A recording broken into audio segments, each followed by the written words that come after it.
kadugtong sa naputol na video about kill switch. So usapang kill switch tayo, no? Tuloy natin. Para sa mga motor na original na hindi talaga nakadesign sa kill switch o wala talagang kill switch pero gustong lagyan, ito ang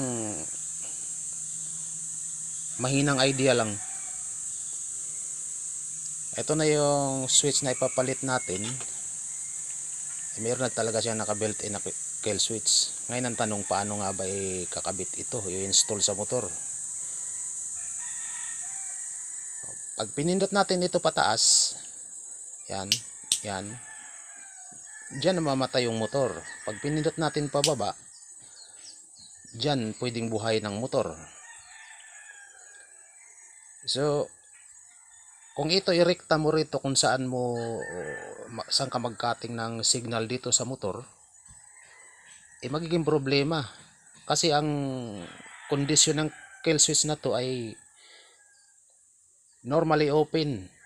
Ibig kong sabihin, pag naka on position siya, cut off ang connection niya. Pero pag naka off position siya, dyan siya na may contact. Ibig sabihin, on position, ang contact niya normally open.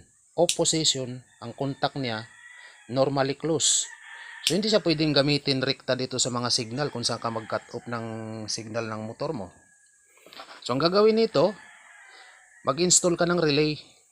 Ito relay, oh. Ito yung gagamitin natin, relay, para dito mapagana ng tama yung kill switch na yan. Gumamit ka ng relay. So itong relay, meron siyang 4 pin. Yan, tanggalin natin, oh. Yan, may 4 pin yung relay. So yung dalawang pin na to, ito at saka ito, yan yung coil ng relay.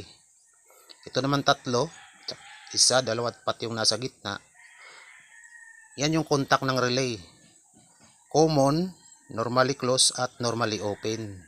So ang kailangan natin gamitin dyan yung normally close, yung nasa gitna, tapos ito isang common. So ito yung nasa gitna, ang normally close. Dyan tayo magkakabit nung wire ng gagawin nating setup. So ganito, ito na yung hinanda natin na wire.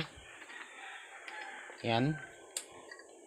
So ito yung dalawang o-ring.